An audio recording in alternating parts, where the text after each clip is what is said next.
ए set B set का subset है, तो हमें इतना ही पता है ना कि ए सेट के सारे एलिमेंट बी में प्रेजेंट है, तो दोनों पॉसिबिलिटी कवर कर लिया ना।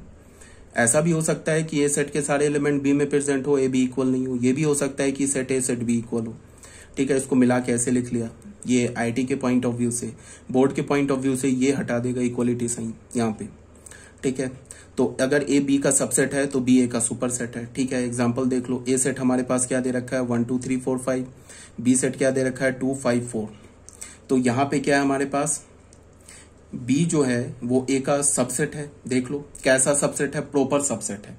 तो तुम चाहो तो इसको हटा दो। अच्छा, एक बात और जानते हो ना कि अगर मैंने ऐसे लिख दिया कि 2 इज ग्रेटर देन 1 तो ये भी सही है, and 2 is greater than equals to 1 तो ये भी सही है। ये क्यों सही है, ये ऑलरेडी मैंने बता रखा है। इसके बीच में ऑप्शन होता है, और होता है, तो इसका क्या मतलब है 2 इज इक्वल टू 1। तो ये तो गलत है, बट ये सही है, तो फिर ये सही है। तो मैं अगर इक्वल लगा दूं तो ये गलत नहीं हो जाएगा। 2 इज ग्रेटर देन 1 ये भी सही है, 2 इज इक्वल्स टू 1 ये भी सही है। तो अगर हमें पता है, जैसे यहाँ पे देखो, यहाँ पे हमें पता है कि बी सेट ए सेट के इक्वल नहीं है, तो तब भी मैंने अगर ये इक्वलिटी ऐसे साइन लगा दिया ना तो भी ये गलत नहीं होगा। ठीक है, ये भी करेक्ट लिखा हुआ है। तो बी सेट ए सेट का क्या है, सबसेट है, तो ए सेट क्या हो गया, बी का सुपर सेट हो गया। ठीक है, अब हमें पता है कि नेचुरल नंबर जो होता है वो जेड का क्या होता है, एक प्रॉपर सबसेट होता है। तो जेड क्या होगा, नेचुरल नंबर का सुपर सेट होगा। ठीक है, अगर मैं यहाँ पे इक्वलिटी लगा देता ना दोनों केस में तो भी ये गलत नहीं होता, तो भी ये करेक्ट होता। ठीक है, अब आ जाओ comparability of sets. Two set comparable कब होगा, मतलब दो सेट को कंपेयर कब करेंगे। Two set A and B are said to be comparable if either A is a subset of B or B is a subset of B or B is the subset of A or A is equal to B। दो set comparable कब होगा, मतलब दो set को compare कब कर सकते हैं हम, जब A सेट B का सबसेट हो या B सेट A का सबसेट हो या दोनों सेट इक्वल हो। मतलब क्या होगा, जब भी हम बोलेंगे कि दो सेट है ना आपस में कंपेरेबल है, कंपेरेबल बोलने का मतलब कि उसको कंपेयर कर सकते हो। तो कंपेयर तभी कर सकते हो या तो वो एक दूसरे का सबसेट हो या तो इक्वल हो। अगर वो एक दूसरे का सबसेट भी नहीं है, इक्वल भी नहीं है, तो वो कंपेरेबल सेट नहीं होगा, उसको तुम कंपेयर नहीं कर सकते हो। ठीक है, ए सेट हमारे पास क्या दे रखा है 1 2 3, बी सेट क्या दे रखा है 2 3 6 7। तो देख लो, ए सेट बी सेट का सबसेट नहीं है, बिकॉज ए के सारे एलिमेंट बी में नहीं है। वन एलिमेंट है ए में बट बी में नहीं है। बी सेट ए का सबसेट नहीं है और ए सेट बी सेट का इक्वल भी नहीं है, तो इनकंपेरेबल सेट्स है ये।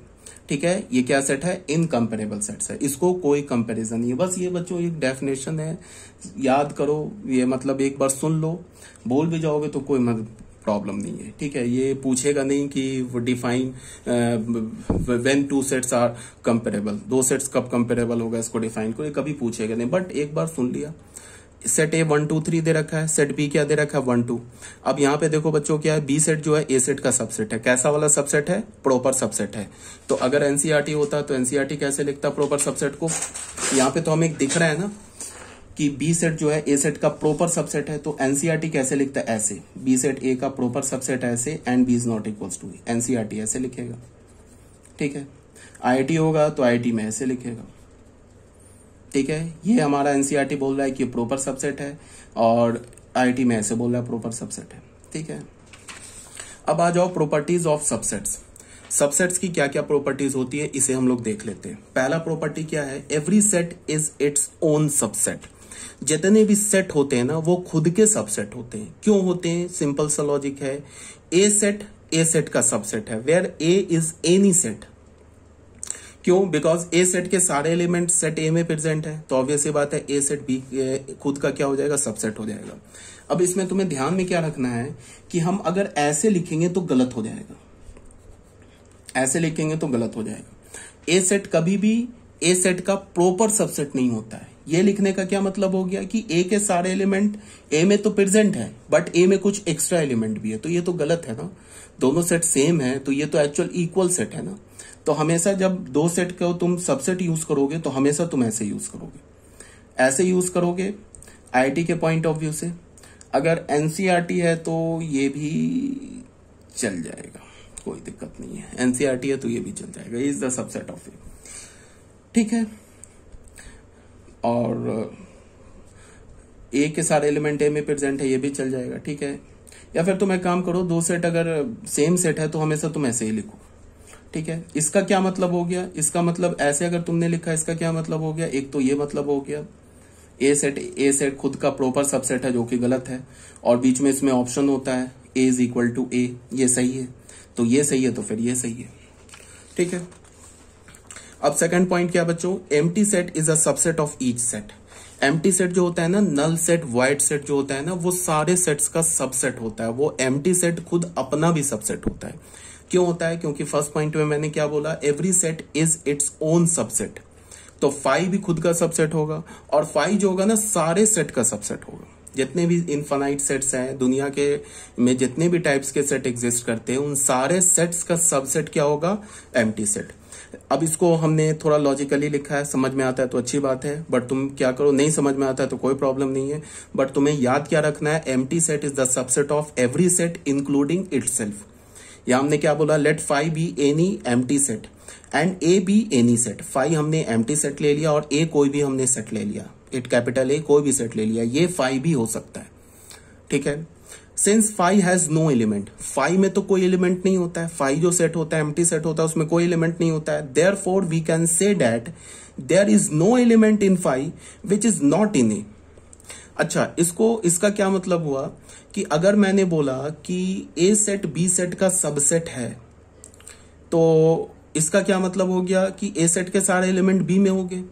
इसी बात को मैं क्या बोल सकता हूं कि ऐसा ए सेट में कोई भी एलिमेंट नहीं है जो कि बी सेट में प्रेजेंट ना हो। इसकी बात को समझ रहे हो क्या बोल रहा हूं, इसका मतलब क्या है कि सेट ए में ऐसा कोई भी एलिमेंट नहीं है जो बी सेट में प्रेजेंट ना हो। एक ये बोलने का तरीका हो गया। दूसरा क्या हो गया कि ए सेट के सारे एलिमेंट बी में है, तो फाई में तो कोई एलिमेंट ही नहीं है, तो हम क्या बोल सकते हैं, फाई में ऐसा कोई भी एलिमेंट नहीं है जो बी सेट में प्रेजेंट ना हो। इसका क्या मतलब हो गया, phi is the subset of A. जैसे मैंने क्या बोला कि ए सेट बी सेट का, ए सेट जो है वो बी सेट का सबसेट है। इसका क्या मतलब हो गया कि ए सेट के सारे एलिमेंट बी में है। इसी बात को मैंने क्या बोला, ए सेट में ऐसा कोई भी एलिमेंट नहीं है जो बी सेट में ना हो, ठीक है। तो ये दोनों एक ही बात है, ठीक है। ए सेट का में ऐसा कोई भी एलिमेंट नहीं है जो बी में ना हो, इसका क्या मतलब हो गया कि ए सेट के सारे एलिमेंट बी में, ठीक है। अब आ जाओ, अगर मैंने बोला फाई जो है वो ए का सबसेट है, तो इसको मैंने क्या बोला कि फाई सेट में ऐसा कोई भी एलिमेंट नहीं है जो बी सेट में, या सॉरी ए सेट में ना हो। इसका मतलब क्या हो गया कि phi is the subset of A, ठीक है। Since phi has no element, therefore we can say that there is no element in phi which is not in A, hence each element of phi is an element of A, implies phi is the subset of A. Phi क्या हो गया, ए का subset, ठीक है। Clear होनी चाहिए बात। तो तुम्हें याद क्या रखना है, अगर मेरी ये बात नहीं समझ में आई ना, ऐसे कोई टफ नहीं है। मैंने बोला ए बी का सबसेट है, इसका क्या मतलब हो गया, इसको मैं ऐसे भी बोल सकता हूं कि ए में ऐसा कोई भी एलिमेंट प्रेजेंट नहीं है जो बी में ना हो, ठीक है। तो मैंने बोला फाई ए का सबसेट है, क्यों है, बिकॉज फाई में ऐसा कोई भी एलिमेंट नहीं है, फाई में तो एलिमेंट ही नहीं है, तो फाई में ऐसा कोई भी एलिमेंट नहीं है जो ए सेट में ना हो। इसका मतलब फाई के सारे एलिमेंट ए में है, बट फाई में एलिमेंट ही नहीं है, तो इसका क्या मतलब हो गया कि फाई के ऐसा कोई भी एलिमेंट नहीं है जो ए सेट में नहीं है। इसका मतलब क्या हो गया, phi is the subset of A. A क्या हमारा, A is any set, A phi भी हो सकता है, तो इसका क्या मतलब हो गया कि phi is the subset of itself. Phi खुद का भी सबसेट होगा, फाई दुनिया के सारे सेट का सबसेट होगा, ठीक है। अब बच्चों आ जाओ थर्ड पॉइंट में। If A B C be three sets and A is the subset of B and B is the subset of C, then A is the subset of C. यहां पे क्या बोल रहा है कि ए बी सी कोई भी रैंडम तीन सेट है, अगर सेट ए बी सेट का सबसेट है और सेट बी सी सेट का सबसेट है, तो सेट ए भी सी सेट का सबसेट होगा। ये सिंपल लॉजिक से तुम ऐसे समझ सकते हो कि अगर सेट ए बी सेट का सबसेट है तो ए के सारे एलिमेंट बी में है, और बी सी का सबसेट है तो बी के सारे एलिमेंट सी में है, तो उसका क्या मतलब हो गया कि ए के भी सारे एलिमेंट सी में, ठीक है ना। तो इसको हम लोगों ने, मैंने थोड़ा प्रूफ यहां पे किया, देखो A is the subset of B and B is the subset of C, ये तो गिवन है। तो हमने क्या बोल दिया कि लेट एक्स, कोई भी रैंडम एलिमेंट ए का उठा लिया, एलिमेंट ऑफ ए, तो एक्स अगर ए का एलिमेंट है तो एक्स बी का भी एलिमेंट है, क्यों, बिकॉज ए बी का सबसेट है। तो x element of A implies x element of B, क्यों, बिकॉज ए बी का सबसेट है। यहाँ पे ये इक्वल लिखने का क्या मतलब है कि ए बी इक्वल भी हो सकता है और ए बी का प्रॉपर सबसेट भी हो सकता है। तो अगर एक्स बी का एलिमेंट है तो एक्स सी का भी एलिमेंट है। क्यों? बिकॉज बी सी का सबसेट है। तो हमने क्या, यहां से हमें क्या पता चला कि एक्स ए का एलिमेंट है और फिर हमें क्या पता चला कि एक्स सी का भी एलिमेंट है। फॉर ऑल एक्स, एक्स क्या है हमारा, सेट ए का एलिमेंट। तो अगर एक्स ए का एलिमेंट है तो एक्स सी का भी एलिमेंट है। तो इससे क्या पता चला, ए सी का सबसेट हो गया। ठीक है, अब बच्चों आ जाओ फोर्थ पॉइंट पे। फोर्थ पॉइंट क्या बोल रहा है, the total number of subsets of a finite set containing an element is 2 to the power n। इसका प्रूफ मैंने नहीं दिया है। रीजन ये है कि इसके प्रूफ में एक कॉन्सेप्ट यूज होगा परमुटेशंस एंड कॉम्बिनेशंस का, जो कि अभी आप नहीं जानते हो। तो अभी रहने दो, ऐसे इसका प्रूफ कभी पूछेगा भी नहीं तुमसे। ठीक है, जब तुम पीएनसी पढ़ लोगे ना, परमुटेशंस एंड कॉम्बिनेशंस, तो इसका प्रूफ तुम खुद ही समझ जाओगे, या उस समय तुम किसी भी बुक से इसका प्रूफ देखना, तुम्हें मिल जाएगा, आरडी से देख लेना। ठीक है, अभी समझ में नहीं आएगा इसीलिए मैंने इसे छोड़ दिया। ठीक है, मैंने इसको 1-2 एग्जाम्पल्स लेके वेरीफाई कर दिया। सबसे पहले क्या बोल रहा है, total number of subsets of a finite set containing an element is 2 to the power n। हमारे पास कोई सेट कैपिटल ए है या कोई भी सेट ए है, उस सेट में हमारे पास कितने एलिमेंट्स हैं, n एलिमेंट्स हैं। उस सेट में n एलिमेंट्स हैं, तो उस सेट के जो टोटल सबसेट्स होंगे, वो नंबर ऑफ सबसेट्स कितने होंगे, 2 to the power n। ठीक है, सेट हमारे पास कोई है, रैंडम सेट है, उसमें n एलिमेंट्स हैं, तो total number of subsets of set A is 2 to the power n। Example देखो, ए सेट हमारे पास क्या दे रखा है, 1 2 3। इस सेट ए में कितने एलिमेंट्स हैं, 3 एलिमेंट्स हैं। तो अगर मैं बोलूं कि इस सेट ए के तुम सारे सबसेट्स को काउंट करो, लिखो और काउंट करो, तो बताओ कितने सबसेट्स होंगे। तो इसमें ए के कितने सबसेट्स हो जाएंगे, 2 to the power 3, 8 सबसेट्स हो जाएंगे। कैसे, वो देख लो। सबसे पहले सेट हमारा लिखा सबसेट में 5, because 5 is the subset of every set. तो 5 क्या होगा, ए का सबसेट होगा। यहाँ पे बच्चों मैं सबसेट लिख रहा हूं, सबसेट ऑफ ए लिखा, तो पहला हमने सबसेट क्या लिखा, 5। उसके बाद हम लोग क्या करेंगे, एक एक एलिमेंट लेके सबसेट बनाएंगे। तो ये जो सेट लिखा है ये भी इस सेट का सबसेट है। क्यों? बिकॉज इसमें 1 है, इस सेट में ये एक सेट है ना, तो इसमें 1 प्रेजेंट है, यहां भी 1 प्रेजेंट है, तो ये जो सेट होगा इसका सबसेट हो गया, तो ये दूसरा सबसेट हो गया। फिर इसमें 2 प्रेजेंट है, ये भी इसका सबसेट हो गया। इसमें 3 प्रेजेंट है, ये भी इसका सबसेट हो गया। फिर 2-2 एलिमेंट लेके सबसेट बनाएंगे, तो पहला क्या हो गया, 1 2, ये सेट भी इसका सबसेट हो गया। फिर क्या हो गया, 1 3, ये सेट भी इसका सबसेट हो गया। फिर क्या हो गया, 2 3, ये सेट भी इसका सबसेट हो गया। फिर क्या हो गया, 1 2 3, ये सेट भी इसका सबसेट हो गया। तो यहाँ कितने सबसेट बन गए, 1 2 3 4 5 6 7 8, 8 सबसेट्स हो गए। तो नंबर ऑफ सबसेट्स कितने होंगे, 8। 8 को तुम क्या लिख सकते हो, 2 to the power 3। अब ये 3 क्या है, ये जो 3 है ना, ये number of elements in set A है। इसी को मैंने क्या लिखा, number of element in set ए। ठीक है, अब अगर मान लो हमने दूसरा एग्जांपल लिया 5, तो ए हमने क्या ले लिया, 5 सेट हमने ए लिया 5, तो 5 में कितने एलिमेंट होते हैं, 0। तो number of element in set ए क्या हो जाएगा, 0। तो मैं अगर बोलूं सबसेट ऑफ ए सेट का सबसेट क्या हो गया, तो एक ही सेट सबसेट होगा, 5 is the subset of every set, so 5 is the subset of itself. तो अगर मैं बोलूं कि बताओ 5 के कितने सबसेट है, तो 5 का सिर्फ एक ही सबसेट है और वो सबसेट खुद 5 है। ठीक है, तो मैंने क्या बोला, नंबर ऑफ सबसेट ऑफ ए के कितने सबसेट होंगे, 1, वो एक सबसेट है, देख लो 5। तो इसको मैं 1 को क्या लिख सकता हूं, 2 to the power 0। ये 0 क्या है, ये 0 क्या है, number of element in set ए में कितने एलिमेंट है, 0। तो इसको मैंने क्या लिखा, 2 to the power na। अब बच्चों आ जाओ बी सेट में, थर्ड एग्जाम्पल में आ जाओ। एक हमने बी सेट लिया 1 2 3 4। अब बी सेट में कितने एलिमेंट है, 4। अब मैं बोलूंगा कि बी सेट के सारे सबसेट्स लिखो और उसे काउंट करो कि कितने सबसेट्स मिले। तो कितने सबसेट्स होंगे, हम सबसेट्स लिखने से पहले उसके टोटल नंबर ऑफ सबसेट्स को बता सकते हैं। कैसे बताएंगे, 2 to the power number of element in set B. 2 पे कितने एलिमेंट हो गए, 4 एलिमेंट है ना बी में, तो 2 to the power 4 is equal to 16। तो इसका क्या मतलब हो गया कि बी के 16 सबसेट्स मिल जाएंगे। देख लो, पहला सबसेट 5। फिर हमने क्या किया, एक एक एलिमेंट लेके सेट बनाया, 1 2 3 4। फिर हमने क्या किया, 2 एलिमेंट लेके सेट बनाया, 1 2 1 3 1 4 2 3 2 4 3 4। फिर हमने क्या किया, 3 एलिमेंट लेके सेट बनाया, 1 2 3 1 2 4 2 3 4 1 3 4। फिर लास्ट में हमने क्या लिख दिया, सेट बी लिख दिया, because B is the subset of itself. B खुद भी तो अपना सबसेट है। इसको काउंट करो, 1 2 3 काउंट करो, 16 आ जाएगा। 16 हमें कहां से मिला, 2 to the power 4। 4 क्या है, number of element in set B. Clear होना चाहिए बात भी। तो हमने क्या बोला, number of subset of B क्या हो गया 16। 16 को हमने क्या बोला, 2 to the power 4। ये क्या हो गया, 2 to the power number of element in B. ठीक है, अब बच्चों आ जाओ 7th point, that is universal set. Universal set हम किसे बोलते हैं? देखो होता क्या है कि जब हम सेट का कोई क्वेश्चन सॉल्व कर रहे होते हैं ना, और उसमें 3-4 सेट्स इन्वॉल्व हो, मान लो कि कोई क्वेश्चन सॉल्व कर रहे हैं जिसमें नेचुरल नंबर का सेट इन्वॉल्व है, रैशनल नंबर का सेट इन्वॉल्व है, इंटीजर का सेट इन्वॉल्व है।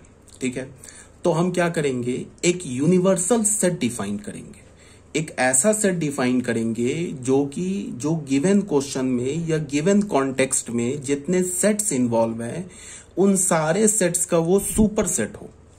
अब वो डिपेंड करेगा, वो तुम क्या करो, मान लो कि नेचुरल नंबर, मान लो कि अगर कोई क्वेश्चन है जिसमें नेचुरल नंबर, होल नंबर और इंटीजर डिफाइंड है किसी क्वेश्चन में या किसी गिवन कॉन्टेक्स्ट में, हमने एक ऐसा सेट डिफाइन करना है जो कि इन तीनों सेट का सुपर सेट है।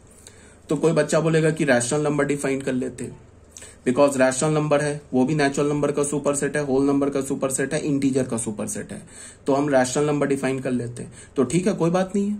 तो ये रैशनल नंबर क्या हो जाएगा, हमारा यूनिवर्सल सेट हो जाएगा। ये क्या हो जाएगा बच्चों, यूनिवर्सल सेट हो जाएगा। अगर कोई बच्चा बोलेगा कि हम रियल नंबर डिफाइन कर लेते तो ये भी ठीक है, ये भी यूनिवर्सल सेट हो जाएगा। क्यों, बिकॉज रियल नंबर भी नेचुरल नंबर, होल नंबर और इंटीजर का सुपर सेट है। कोई बोलेगा कि हम कॉम्प्लेक्स नंबर डिफाइन कर लेते हैं तो ये भी ठीक है, बिकॉज ये कॉम्प्लेक्स नंबर भी नेचुरल नंबर, होल नंबर और इंटीजर का सुपर सेट है। क्यों, बिकॉज कॉम्प्लेक्स नंबर तो रियल नंबर का सुपर सेट है। तो रियल नंबर का सुपर सेट है, इसका मतलब ये natural number, whole number, integer का भी सुपर सेट होगा, तो तुम ये भी यूनिवर्सल सेट डिफाइन कर सकते हो। लेकिन बट अगर तुमने किसी गिवन क्वेश्चन में या किसी गिवन कॉन्टेक्स्ट में एक बार यूनिवर्सल सेट तुमने डिफाइन कर लिया तो फिर उसको चेंज नहीं करेंगे। या तो क्वेश्चन में यूनिवर्सल सेट गिवन होगा या तो तुम क्वेश्चन में यूनिवर्सल सेट डिफाइन करोगे। तो एक बार जब तुमने डिफाइन कर लिया, मान लो तुमने रियल नंबर ले लिया, तो एक बार जब रियल नंबर सेलेक्ट कर लिया तो अब इसको चेंज नहीं करेंगे उस गिवन क्वेश्चन में, फिर दूसरे क्वेश्चन में सिलेक्ट कर सकते हो दूसरा यूनिवर्सल सेट। तो यही बात क्या बोला जा रहा है, any set which is represent any set which is superset of all the sets under consideration is called the universal set and it is denoted by ऐसे ओमेगा टाइप भी आपने फिजिक्स में पढ़ा होगा ना, ओमेगा वो रेसिस्टेंस वाले में पढ़ते हैं ना, ओम्स लॉ, उसमें इस टाइप का एक सिंबल आता है ना ओमेगा। तो तुम यूनिवर्सल सेट को ऐसे ओमेगा से भी डिनोट कर सकते हो, कैपिटल एस से भी डिनोट कर सकते हो, ऐसे कैपिटल यू से भी डिनोट कर सकते हो। जनरली यू से डिनोट करते हैं। ठीक है, तो मान लो हमारे पास सेट ए दे रखा है 1 2 3, सेट बी दे रखा है 3 4 6 9, सेट सी दे रखा है 0 1। ठीक है, तो इन तीन सेट के लिए हमें एक सुपर सेट लिखना है, तो वो सुपर सेट क्या हो जाएगा, इन तीनों सेट का यूनिवर्सल सेट हो जाएगा इन अ गिवन क्वेश्चन और इन अ गिवन कॉन्टेक्स्ट। तो हमने क्या लिख लिया, 0 से लेके 9 तक लिख लिया, तो इसको क्या बोल दिया हमने, यूनिवर्सल सेट बोल दिया। अब कोई बच्चा बोलेगा कि नहीं 0 से लेके 9 तक नहीं लिखे हम 0 से लेके 10 तक लिख ले, तो ठीक है लिख लो, वो भी यूनिवर्सल सेट है। कोई बोलेगा कि नहीं 0 से लेके हम 1000 तक लिख ले, तो ठीक है वो भी यूनिवर्सल सेट है। बट ध्यान में तुम्हें क्या रखना है कि यूनिवर्सल सेट एक बार डिफाइन कर लिया किसी गिवन क्वेश्चन में तो उसे चेंज नहीं करेंगे। ठीक है बच्चों, यहां तक क्लियर हो गया, यूनिवर्सल सेट तक कोई डाउट नहीं होना चाहिए। अगर फिर भी डाउट रहता है, अक्सर बच्चे ना प्रॉपर सबसेट इम्प्रॉपर सबसेट में कंफ्यूज हो जाते हैं। ठीक है, तो अगर डाउट रहता है तो तुम मुझे ना एक बार लिख देना, मतलब व्हाट्सएप कर देना जब हमारी क्लास चलेगी, तो एक बार मैं फिर से या तो वीडियो बना के तुम्हें सेंड कर दूंगा या तो फिर दोबारा एक्सप्लेन कर दूंगा, वॉइस मैसेज से ही एक्सप्लेन कर दूंगा। ठीक है, बट डाउट नहीं रहना चाहिए। अब आ जाओ बच्चों पावर सेट में।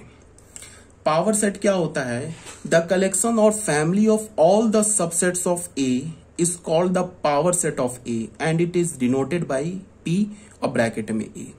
पावर सेट का क्या मतलब है कि हमारे पास कोई भी सेट ए है, A is any set, null set भी हो सकता है, फाइनाइट सेट भी हो सकता है, इनफाइनाइट सेट भी हो सकता है, कोई भी सेट ए है, उस सेट ए के जितने भी सबसेट्स है ना, ए सेट के जितने भी सबसेट्स हैं उन सारे सबसेट्स का सेट बना लो तो वो ए सेट का पावर सेट हो जाएगा। फिर से एक बार, ए सेट के जितने भी सबसेट्स हैं ना उन सारे सबसेट्स का सेट बनाओगे तो वो ए सेट का पावर सेट हो जाएगा। अभी से एक्सप्लेन कर रहा हूं और सिंबॉलिकली हम लोग क्या लिखेंगे, पावर ऑफ ए को क्या लिखेंगे, the set of all x where x belongs to capital X, किसे रिप्रेजेंट कर रहा है, सबसेट ऑफ ए सेट। अगर हमने पावर सेट लिखा इसका मतलब उन सारे एक्स का सेट लिखो, एक्स क्या हमारा ए का सबसेट है, उन सारे एक्स का सेट लिखो जो ए का सबसेट है, उसे हम क्या बोलेंगे, ए सेट का पावर। उसे कैसे रिप्रेजेंट करेंगे, पी ब्रैकेट में ए।